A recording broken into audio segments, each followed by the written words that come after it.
With a straight face. All right. What's up? I think I'm audible, right? Yep. Nice. POIs verbally, but in case I don't uh acknowledge you, you can feel free to type in the chat as well because I might have not heard you. Give me 1 second, sir. Okay, fine.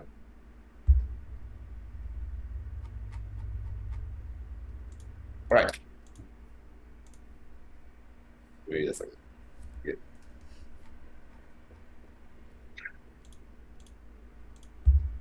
The reason why the Sibyl system in what I assume is psychopaths was originally named as such is because it is a close mirror to the civil system in which we have in real life. People are usually arrested for crimes based on things that we also monitor using metrics that currently exist. The only difference is that instead of monitoring things like your emotions or your thoughts, we measure things like your skin color, your economic background, where you come from, etc., etc. And that's obviously a problem because no matter how is it that opposition wants to spin that the civil system is likely to be worse, that the trade-offs are going to be bad, that is still better than the alternative that they have to defend. A few things that I'll go through before I begin on my speech. First is that we are the GAF. So we are GAF fiat. Kavi says that the WUDC manual says that op fiat has a higher burden of proof than the GAF fiat. So as government, we will say that we are not going to kill them. There's no death penalty. We're going to catch them. We're going to rehabilitate them. And yeah, all right. Second, it's that it's not going to be that bad where we're not going to arrest people because they got mad that they lost a Mario Kart game or that they suddenly became really mad when they found out that you were sleeping with their mother or whatever. Like we are okay with individuals having bouts of passion. And of course, this is a system that's going to be refined across a long period of time. It is unfeasible for you to catch every single person who got pissed because they got a shit hand at Trotaiti, right? All of these reasons are specifically why this is likely to be a reasonable system. We are also going to be okay with small amounts of freak. But so if you want to think about killing people or doing brutal acts to yourself, uh, okay, but don't be too freaky to the point where the system is going to catch up and then it's gonna be like, yeah, make sure that you're not too freaky when it comes to that. So I'm gonna first deal with the preamps of what opposition is likely to say. I'll take the POI after that. Because opposition first I need to trade off that social safety is likely to outweigh privacy for a few reasons. First, I would like to note that the specific things that the Sibyl system measures, your intent and your emotions and your thoughts, are already things that we treat individuals differently in society based on the attributes that they have, right? We use your MBTIs for whatever reason, maybe for job interviews or for finding your friends or whatever, and we make decisions in our lives on whether or not we want to associate with certain people based on the way that they express their thoughts and their emotions. All of these are particular reasons, which is why this way of categorizing and treating individuals differently is not a violation of any particular right, but it's something that individuals do have a right to do, but also specifically because this is done in the service to protect your social safety, which, like your right to life, is a precursor to all of your other rights. Because minus your ability to and go out and feel safe, often individuals are not going to be able to live the full extent of their lives if you think that a person outside is going to kill you, or that if you walk out and see a police officer, he's going to shoot you dead. All of these are things that prevent you from being able to do things with your own body and exercise full autonomy over your life. Lastly, is that this is in place of this is going to be a rise of a new norm because of the fact that now the control of your thoughts and emotions is particularly important. So what is likely to emerge is that perhaps it's true that there's going to be a more emphasis on individuals being able to control their own thoughts and emotions, because this is something that you can monitor, this is something that you can quantify, but also that people are also going to adapt, right? Maybe if you do face instances where you have problems with controlling your own thoughts and emotions, we're not going to lock them up immediately. Obviously, there are going to be ways for you to get better, to slowly rehabilitate yourself, which I'm going to deal with afterwards. Yeah, POI. How accurate is your system? Is it Uh, able to detect why I have these thoughts, or just the fact that I have these thoughts? I think the info slide specifically says that we can detect these thoughts, and we think that that's already enough. I think this touches on like the way in which rehabilitation is going to happen. I'm going to deal with that later. So, a few arguments. First is how this deals with the lack of doubt that is currently crux of a lot of problems when it comes to law enforcement. So, obviously, when you have the Sibyl system, it's easier for you to detect perpetrators of certain crimes because one, you would have detected them before they have committed the crimes. But in the event that, because the motion says that law enforcement is only available for you to use once a person has a high level of crime coefficient, if the crime is then committed, at least then on our side, it will be an easier time for you to catch these individuals because we understand that obviously the police can't be in every corner and can't be there constantly. So in the events where these things happen, at least now investigations are going to be faster. There's going to be less delays in ensuring justice. This is going to be better for the victims or the families of the victims of people who have suffered the delay. But also this means that there's less problems of finding who's going catching wrong criminals because of the fact that either police forces are biased due to their own due to racist tendencies or racist policing or simply because of the fact that they're incompetent, right? This deals with a lot of problems of injustice that currently happen.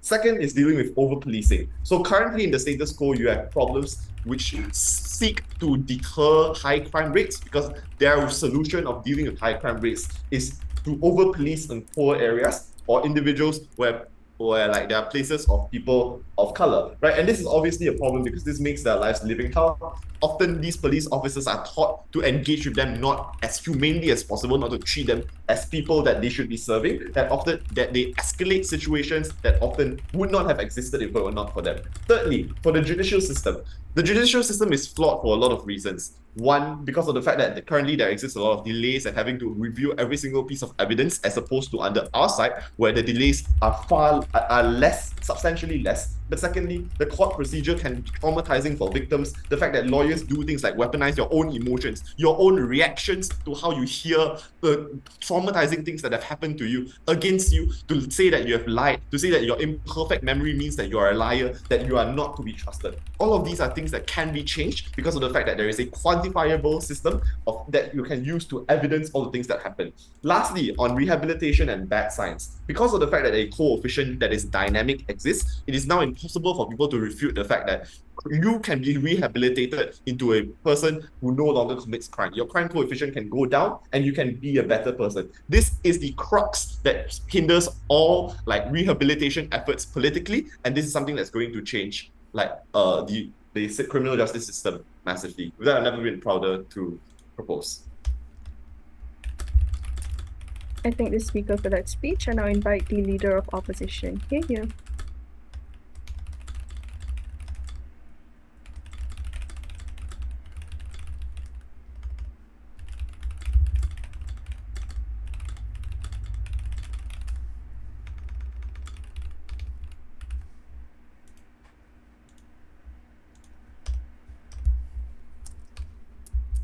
I just want to make sure that my background can be seen.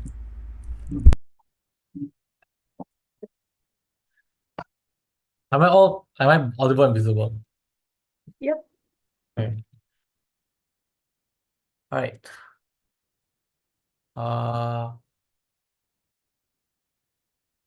Okay.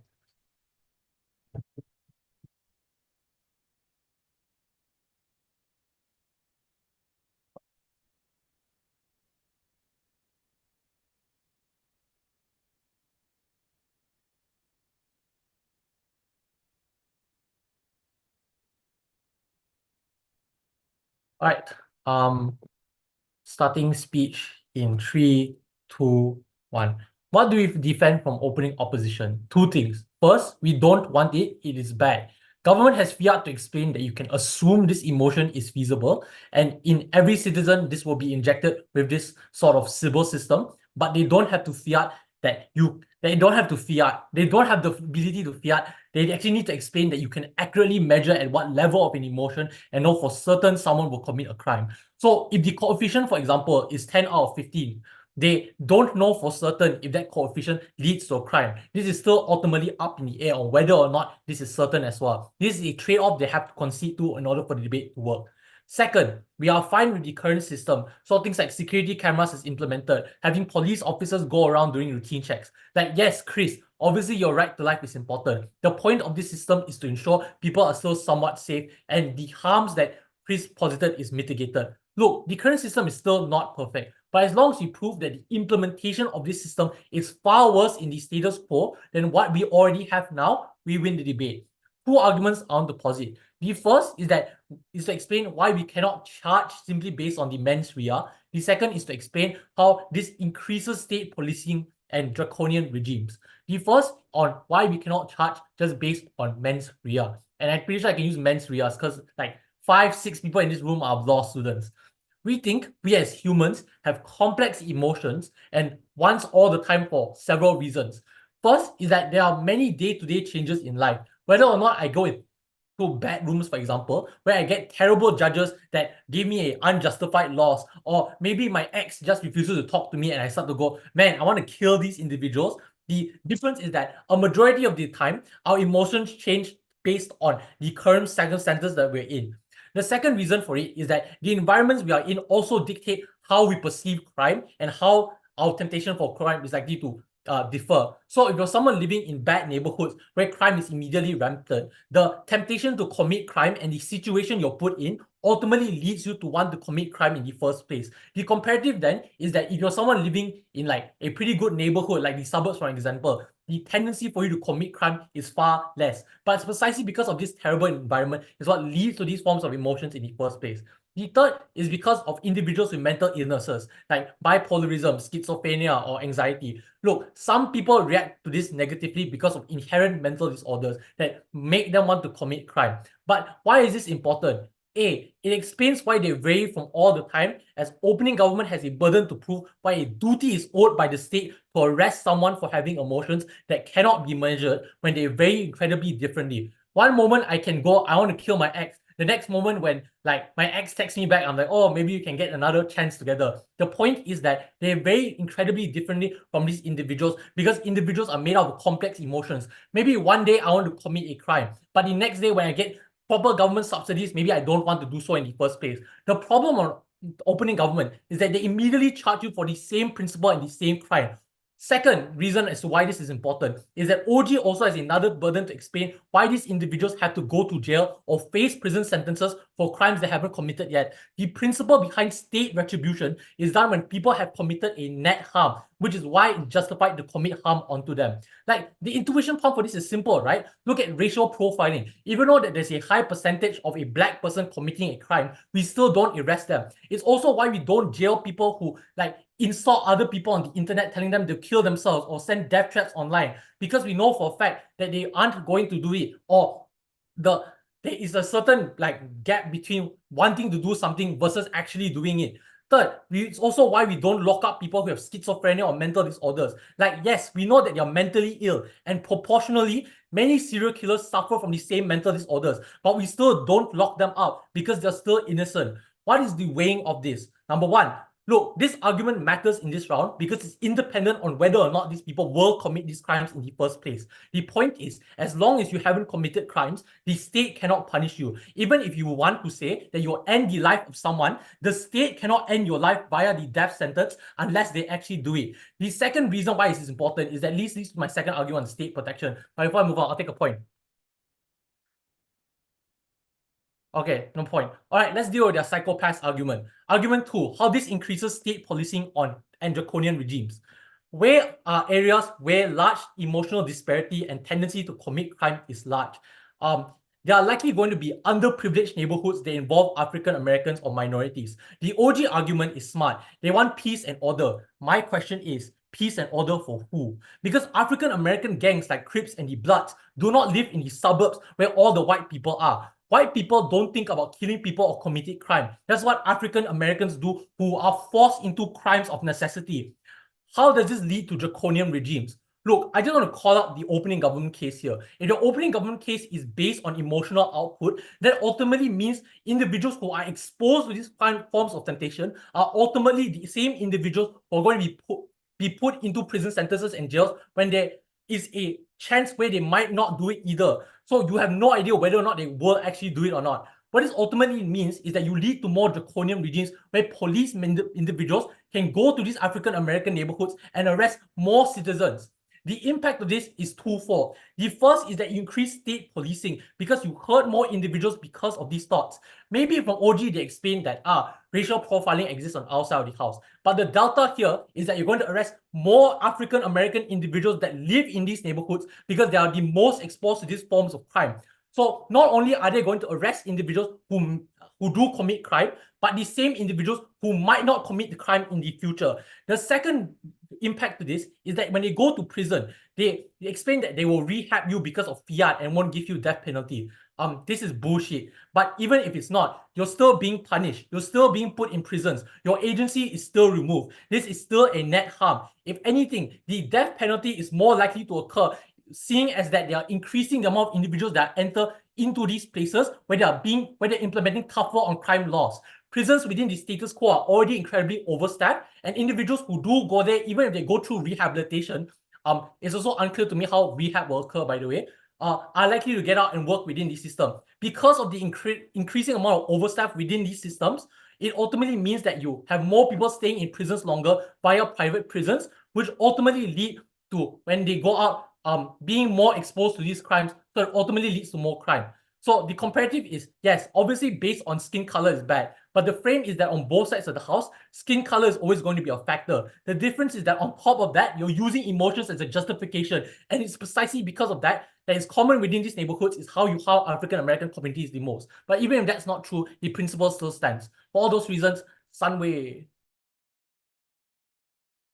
I thank the speaker for that speech, and I invite the Deputy Prime Minister here.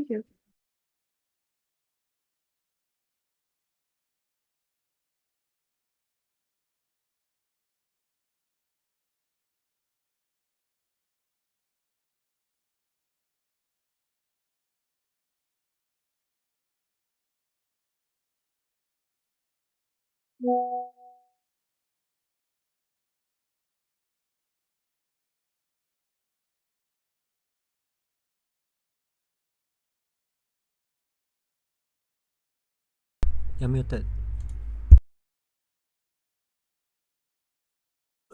Wait, hope I'm audible and visible. Yep, audible and visible. Okay, I'll probably take like 2 POIs, preferably the second one from someone not named Ryan.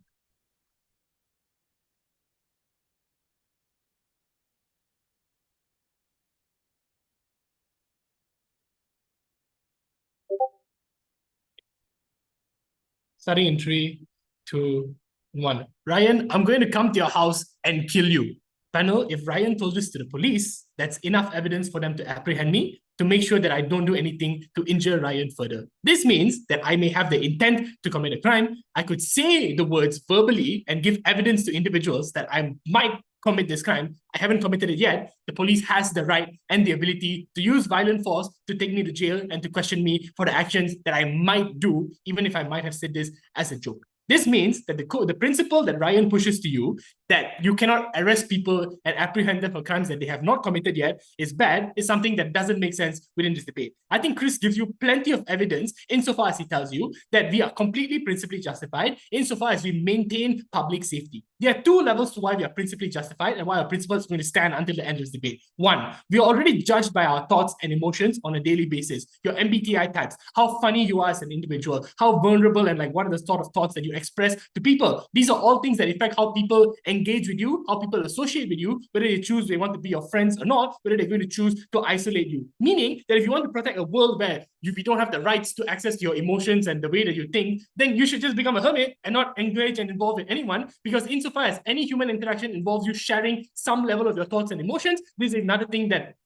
the op bench cannot claim. But secondarily, we talked to you about how public safety is something that is more important, even if it comes at the cost of additional violations of your liberty and like the privacy of your thoughts and emotions. OO tells you that they want to like let people commit the crimes first, and then they will maintain public safety by putting them in jail for a long time. OO doesn't tell you why the world is on a trend towards like progressivism and would eventually maybe one day abolish rehab. I think insofar as people always want retribution, always want justice, insofar as racism is always going to exist, and they don't give you analysis why they're going to flip and completely turn over like systemic discrimination and like all the other things that keep minorities at like from progressing, that is unclear to me why their criminal justice system is not just retribution. Ours is rehab. Ours is keeping people safe before these individuals have the opportunity to commit crimes in the first place. I want to clarify what our world looks like and what our model is. Because the coefficient in which they decide whether or not you are going to commit a crime is likely going to be something that is aggregated. So today, I'm emotionally unstable and I'm thinking things that I should not be thinking, but it doesn't immediately mean that the police is going to come knocking on my door and arrest me. It likely means that it's going to be added, like depending on the intensity of my emotion, and it's going to be added on like a certain chart. And if it reaches a level that is like empirically determined to be likely that I'm going to commit a crime, this is when the police is going to intervene. I think this level is likely going to be something that is fair. We're not going to arrest anyone who has like a passionate moment in their lives, because then it just wouldn't make sense. We just clear our prisons completely. The point of it is something that's instituted at a national level and gets nationalized by the government. I think it's probably going to work well. This is the structural analysis to why it's going to be well if Ryan thinks that fiat is just not enough. But also, he tells you that people have complex emotions, they react differently, and like unstable people are going to commit crimes more. We tell you in status quo this form of discrimination that unstable people experience anyway. The point in which you are not easy to deal with, people are going to be afraid of you, people don't know what you're going to be up to next because you're schizophrenic, for example, they're more likely to call the cops on you. The point in which you have any interaction with authority figures, they're likely to be biased and discriminatory towards you in the first place. We tell you on outside of the house, maybe you can have some sort of system, oh, this person is like mentally handicapped in some level, maybe we can use like a different meter to determine whether or not he's going to be violent. I don't think it's going to be a world where like every like passionate moment that you have, they're just angry at people debating against you, for example, means that the police is going to come knock on you on the doorstep. Ours also not a world, just to clarify, where there's no police force at all. You likely also have like authoritative figures who come and apprehend you and stop you from doing these crimes. The crucial difference is that our method of like not making people do crimes is not putting the police on the street. It's not giving them more money. Because in status quo, if crimes are being committed, your solution is to deter the crime, increase the amount of funding the police gets. Give the police greater jurisdiction. Give the police greater authority to do the things that they deem is what's going to solve crime.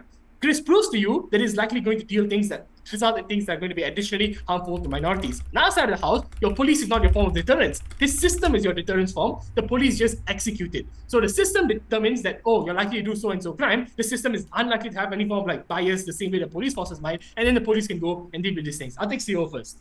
So for the sake of social security, would the proposition team agree to having CCTVs in the most intimate places in an individual's lives?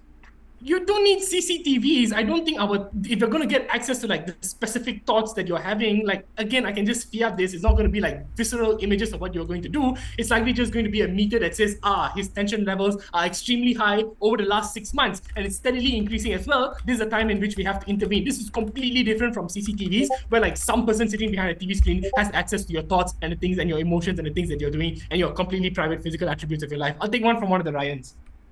Hello. So if you have fiat for rehab, we can have fiat for rehab too. The difference is that less people are in jail. No. Okay, we have fiat for rehab because it's an imaginary world with an imaginary system. You don't have fiat for rehab because you have to defend status quo. So defend why in status quo, you are likely going to go towards rehab in the first place. Chris talks to you about this when he talks about the meta of like fiat within the opposing teams. What is the alternative that this team has to defend? Chris talks to you about the police system, how it's incredibly racist, how they likely trend towards like over-policing minority groups, how they are unlikely to deliver justice in a way that is safe, in a way that is good for people on the ground. But he also talks to you about the judicial system and how there's immense backlog over here, about how lawyers are exploitative and they're likely going to like force you to take deals that they think is for good for you. They're likely to then accuse you of being a liar just because you have imperfect memory and all of these problems. But let's deal on the idea of rehab, because I think every team over here has decided that rehab is something that they want to claim. I want to claim this conclusively for our side. Status quo has the perception that criminals are individuals who are born bad, that cannot be fixed. Not everyone has these thoughts, but people have these thoughts naturally, and when crimes happen, they get more passionate about these thoughts because they are direct victims of these things. They are suffering because of acts of criminals, so they're likely to be more like retributive towards criminals, they're likely to hate criminals, they're likely to fall into the trap to think that these criminals are born bad. I want to have some sort of justice upon them, I want revenge. we show you conclusive proof with this system that this is something that can go up and down, depends on the factors that you are exposed to in your environment. It depends on all sorts of other things that you as an individual have experiences to, which means we probably have greater ability to identify what are the specific factors that lead to an increase in individuals being incentivized to commit crime. On our side of the house, rehab becomes something that is justified because we give you proof that regardless of what background and ethnicity and group that you come from, it's your environmental factors that lead you to these things anyway. So it becomes a question of nurture and not nature, which gives an additional way for the progressive movement to weaponize this claim for more rehab in our world. If you don't buy our fiat, that we're going to rehab them. Anyway, when we talk about crimes of necessities, because Ryan's big claim is that people commit crimes of necessities and then we arrest them for no reason. The point of which is the crime of necessity, the same emotions and repugnant thoughts of these criminals also apply to them. Insofar as we prove to you that ours is a world where we associate the idea of criminals being able to overcome these emotions and identify what the factors that lead them to want to commit crimes are in the first place, ours is a far better world for the CJS propose. I thank the speaker for that speech, and I invite the Deputy Leader of Opposition. Thank you. Can I check if I'm audible? Yep, you're audible. Okay.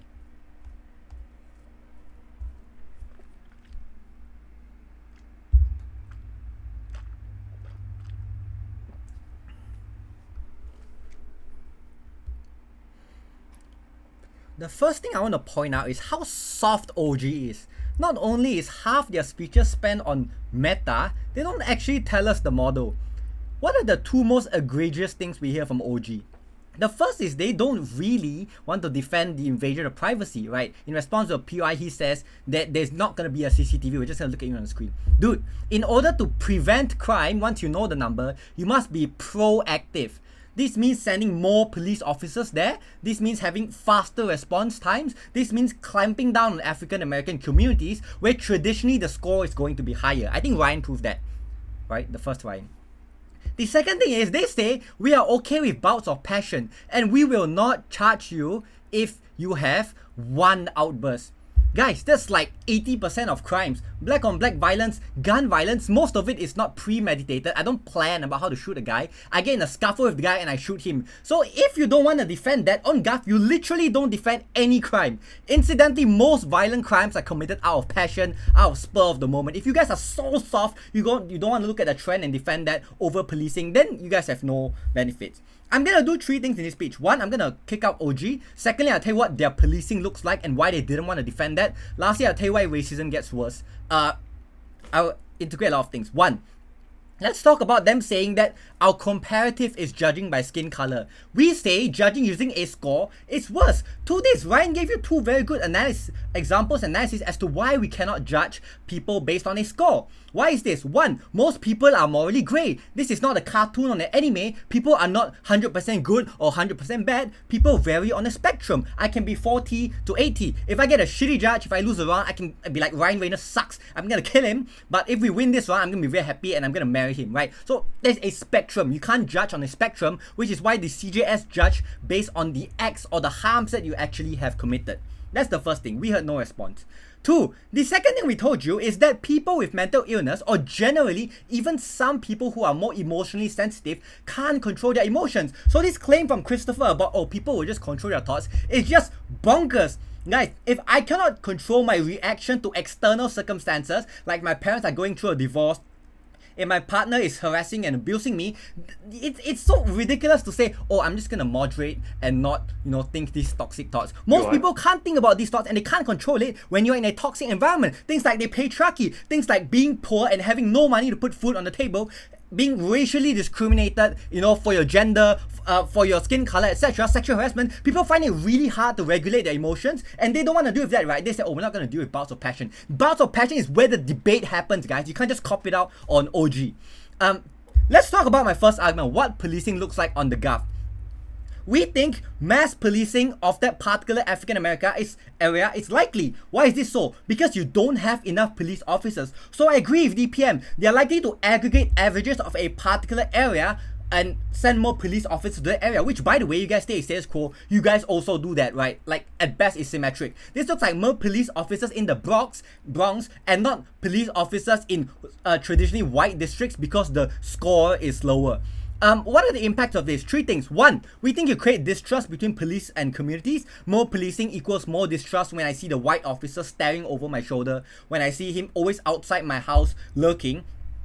This also means two, people are less likely to work with the police in terms of reporting crimes, helping out investigations, being eyewitnesses, because they know they have a higher score and might not be taken seriously. Two, with that, basically this massive racial profiling, right? Just a couple more steps. The premise of this is that black people generally have a higher score than white people because the community in which they live in is one of poverty, which leads you to contemplate more drastic things. The environment you are in justifies violence a bit more. The things which is normalized, like black on black violence or owning a gun, is more in the black community in compared to the white community, right? That's very intuitive. That is to say their score will necessarily be higher. What is the impact of this? We think you will feel targeted by the police, which, by the way, rehab is not going to a counselor, at least we don't think it will be, simply because there's not enough counselors to deal with the scores and swaths of black people who have high scores. We think it's more likely people just throw all of them in jail, even if you don't, you guys need to grapple with that. We think it becomes a self-fulfilling prophecy, which is what Ryan told you. In prison, you have access to drugs, you have overcrowding, more people in the cell, not enough resources, you need to join a gang to survive. You are literally pushing more people into crime at the point in which they get out. Like, what is there to rehab, guys? If I contemplate crime because I'm poor and can't put food on the table, if I contemplate crime because I don't have an educational system, what does speaking to a counselor for 1 hour a week does for me? We don't think they solve the systemic problems and allow people to hide behind the score and say, hey, you guys have a score, we're gonna throw you all in prison. What is the weighing on this? We think you make life for people worse. Just because I'm likely to commit a crime today does not mean that I will commit a crime next time, right? We think it could become a self-fulfilling prophecy. You create more distrust in the institution at the point in which you do so. I'm gonna tell you why racism gets worse when people get to legitimize this. I'll take a PI before that. OG. So let's assume that we also catch all the black people and like we cannot discriminate between them. On our side of the house, we give you mechanisms for rehab. On your side of the house, you over police, you make them worse. No. Okay. This leads me nicely into my example, right? Here's why racism gets worse. OG says, oh wait, you guys already judge them emotionally and judge them by the skin color. Yes, but the good thing about this is that there is plausible deniability. You can say, I'm black, but I'm not like them. I'm not predisposed to committing crime. You can say, oh, maybe he's just having a bad day. He's not actually schizophrenic. The problem with OG is you have a score, and having a score, reducing people to a score overshadows all of that. Right, at the point in which a person can deny a black person entry to a school or entry to a job because your number is higher than the next candidate, it gets worse. Why is outside better?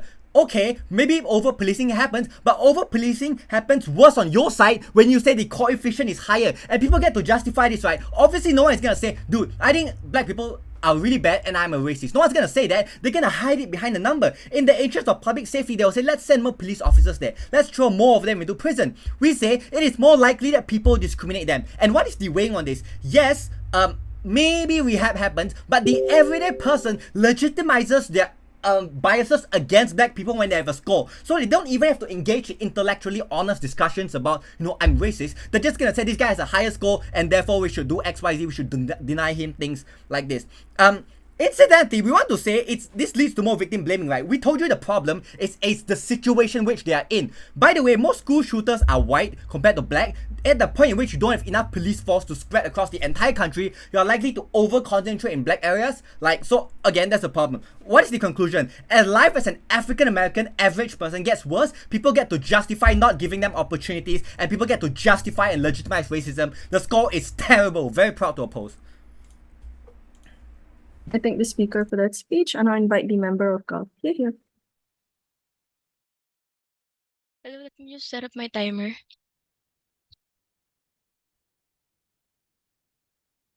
Oh, wait.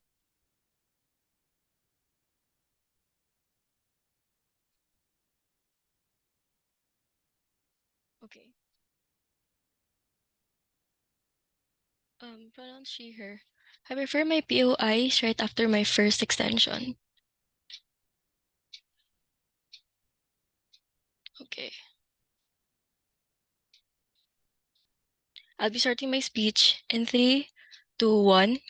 In order to actually cater to the safety of humankind, where this is a world reset, and that's what opening bench should actually attain to and should actually try to connect to this motion, we believe that closing government should win this debate, right? Few rebuttals then. let's first engage with OO.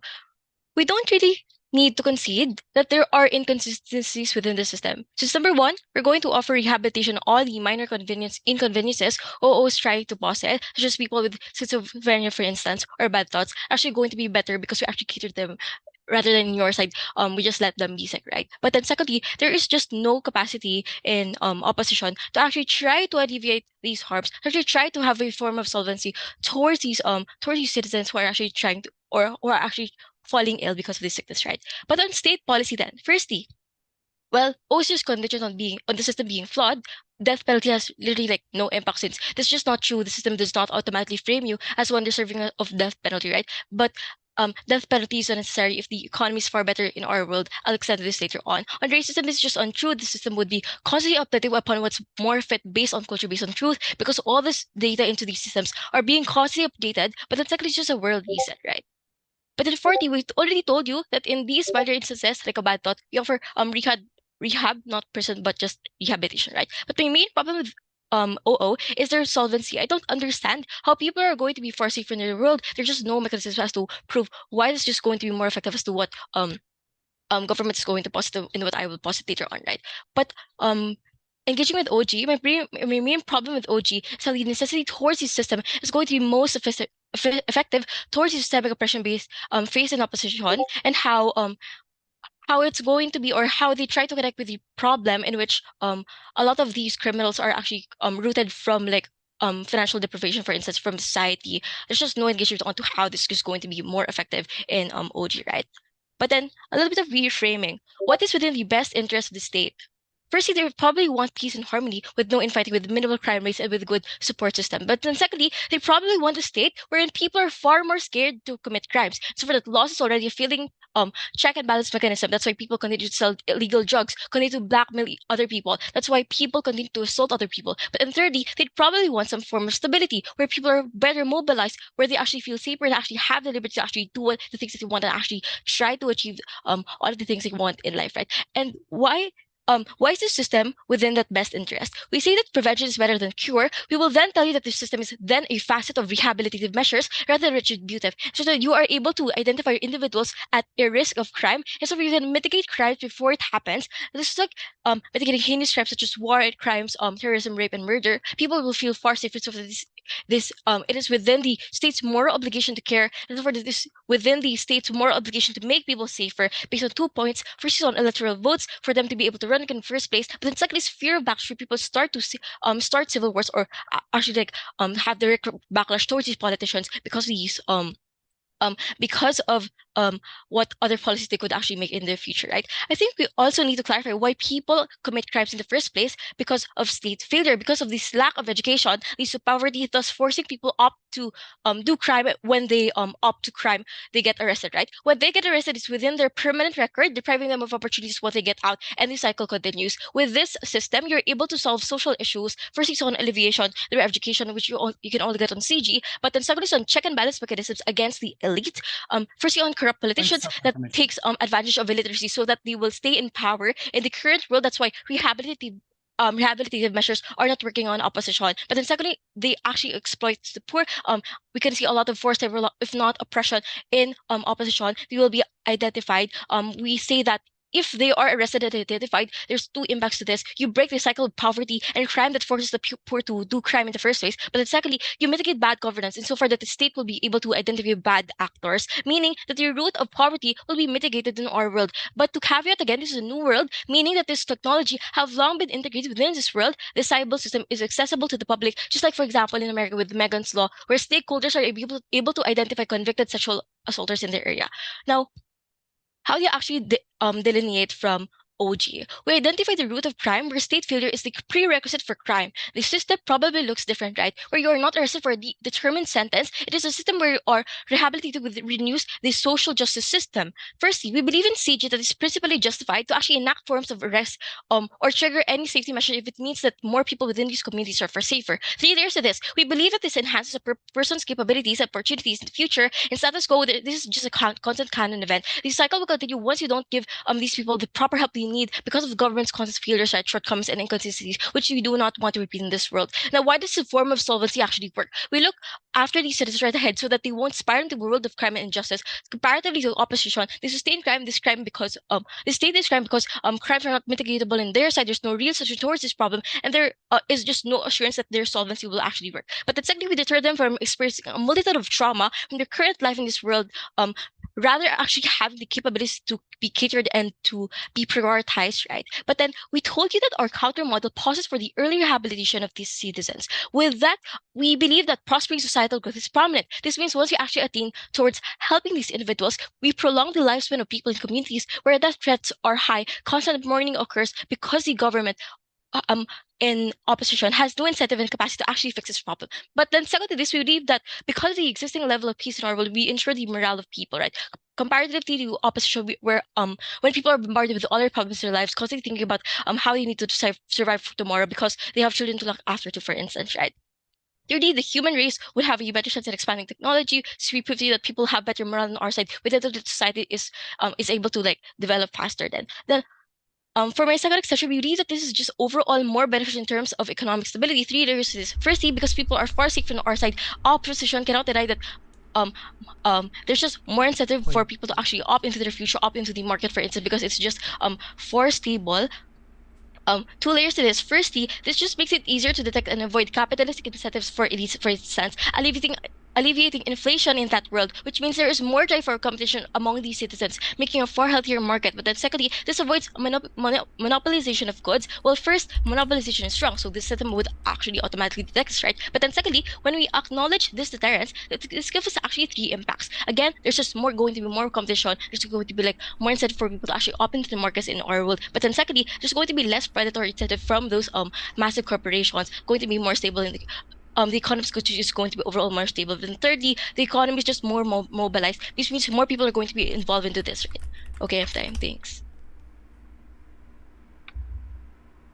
I thank the speaker for that speech, and I invite the member of opposition. Member of GUP, your mic is still on. Good afternoon. Am I visible and audible? Yep, both. I'll start in three of justification and unjustification, etc. We say as closing, we'd like to join the debate by approaching as pushing them the things that you did not choose to, punishing the things that you did not choose to. And just before I move on, we'd like to engage the opening government. Opening government stabilized an argument that in the problems of status quo, such as police violence, should make a progress. We say in regard to this, we'd like to respond that this is an argument to suggest that to reform the current systems, but not an argument to spy on people's thought. Therefore, we'd like to say that their arguments are unjustified and their argument false. Now, before I move on, panel debaters, let me ask you a question. Can you stop thinking? No, we say that we shall not punish thoughts and imaginations, but we shall punish action, because they did not choose to think about it. We'd like to stabilize two extensions. Our team's first extension is punishing people based on thoughts is unjustified. We'd like to tell you the problem of punishing imaginations. We say the reason why we punish is partly to deter crimes, right? We tell people not to act in certain ways, thereby deterring actions. The reason why we allow the government to expect people to behave is because this is something within their capacity, meaning that is people can hold on to their urges for certain actions like violence. You won't kill your ex because you broke up. Well, you might just imagine though. Why then do we now then our second analysis is, why then do we think this motion is problematic? We say because we cannot control thoughts and emotions, these are involuntary reactions to many things. We can control their imagination. Who can control their imaginations? First and foremost, why would they try to control their imaginations? We say that there are clear differences between actions and thoughts, but it's unjustified when you're punishing about the things that we can't control. We suggest potential consequences that we will meet if the motion passes. We say that it can promote in certain way a totalitarianism at future. We say that totalitarianism's feature is trying to challenge on people's citizens' beliefs and mind and trying to take it over, right? We question the difference between totalitarianism and using systems and punishing them just because they imagined. We say that we punish these kinds of actions because we try to deter, but we question if it justified to we question if it's justified to punish the things that we can't control. Moving on to our second extension. But before I move on, do you have any POIs? Oh, Yeah, so on the issue of whether you can control your thoughts or not, most people maybe might have a stray, random, freaky thought. But if this is something that continuously happens in your life, then those are not stray, freaky thoughts, and you likely have a problem. actually, I didn't understand, but I'll just take it as why can't you control, like, how can you control the things that you experience? Well, I think that is full of shits. We'd like to say that's the thing, that it's a problem when it carries out into actions. It's not a problem when you just think about it, right? It's not just we believe that it's never a problem when you do the things that you never control to, when you do the things that you never think about it, when you do the things that you never decided to. It's a problem when it's carried out into actions.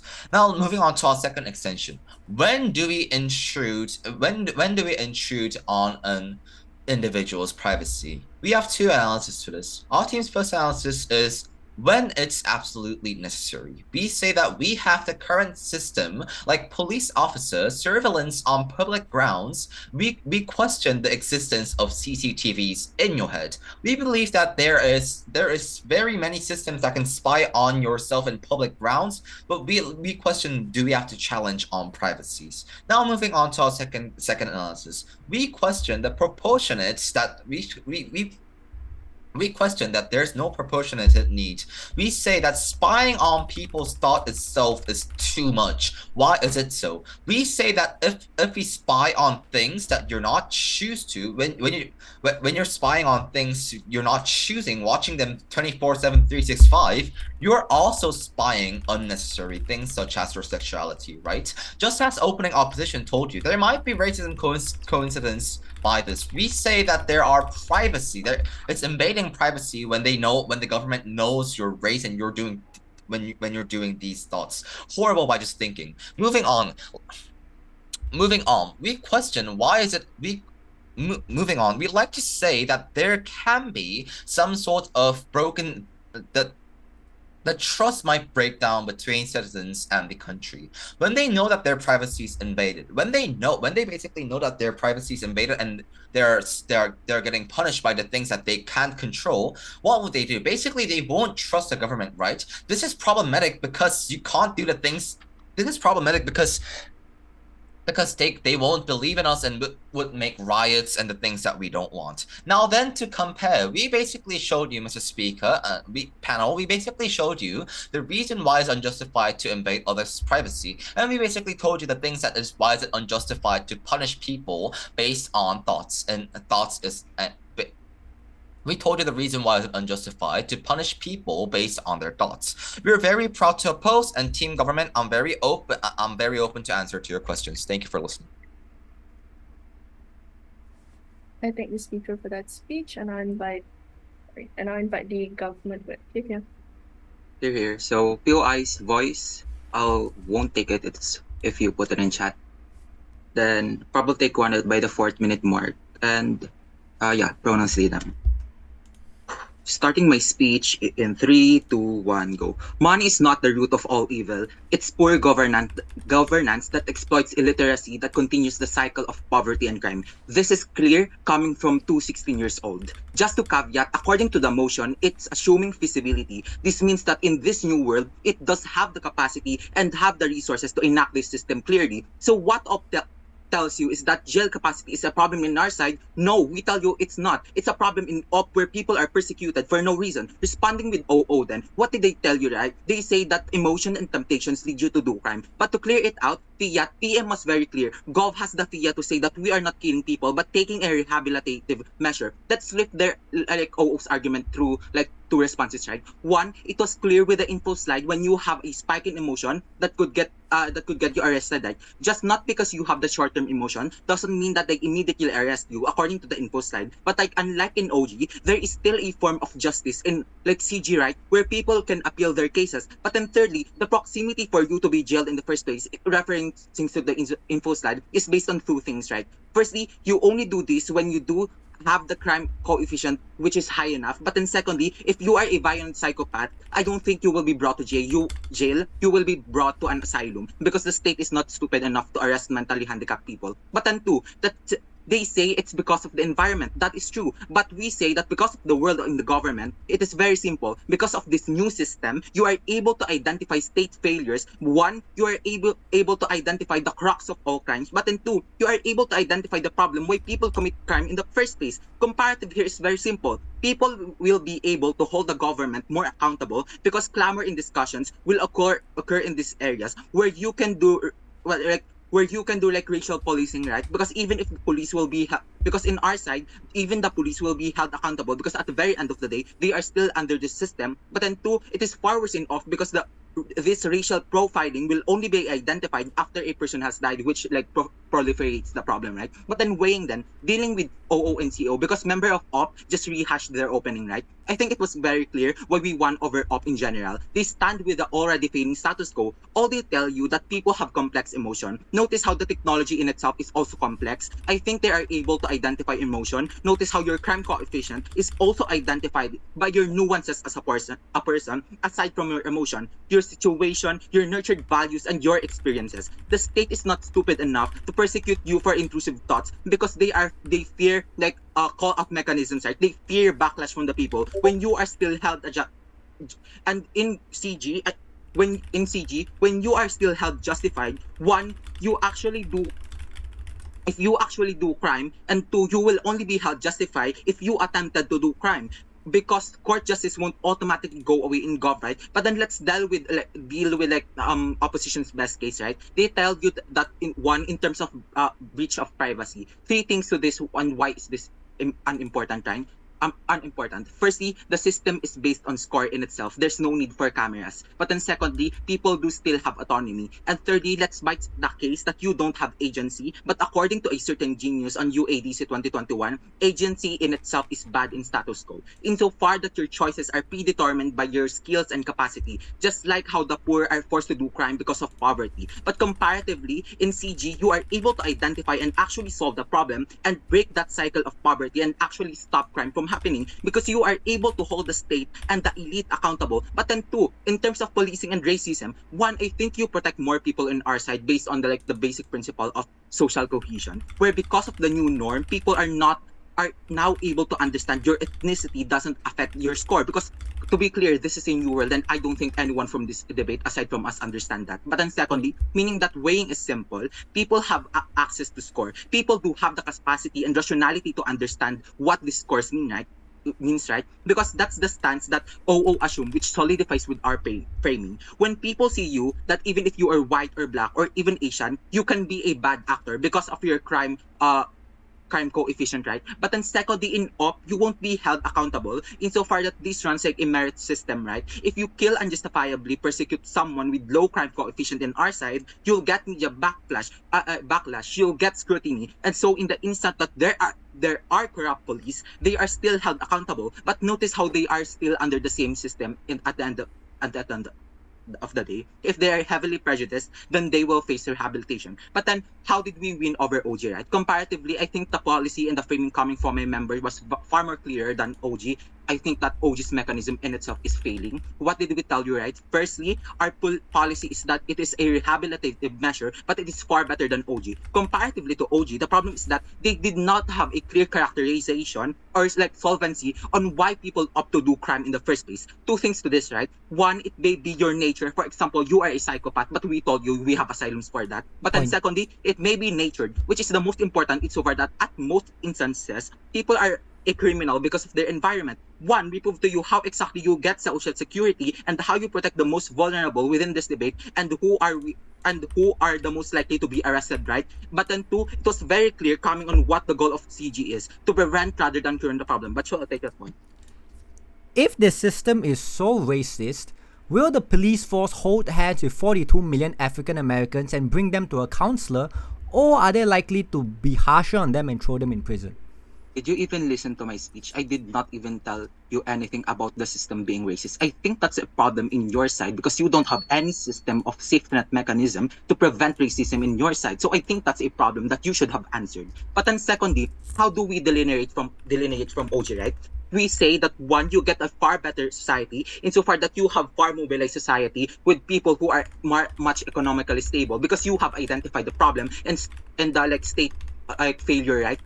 Because one, in our side, people feel safer, especially in highly socioeconomically deprived areas, and they are far mobilized because they feel safer with this like system, right? But then two, people feel mobilized because the cycles of poverty and crime are broken insofar that we hold corrupt politicians just accountable, insofar that we hold the government more accountable through call-out mechanisms, if not through this system in itself. This is the tipping point of this debate, right? And why we win over all the benches in this debate. In CG, you are able to identify the problem before it starts, not only within individuals, but the root of all crimes in itself, which is state failure. But then secondly, you are able to make rehabilitation work that OG did not tell you how, because it will never work for OG if you do not end the cycle of poverty.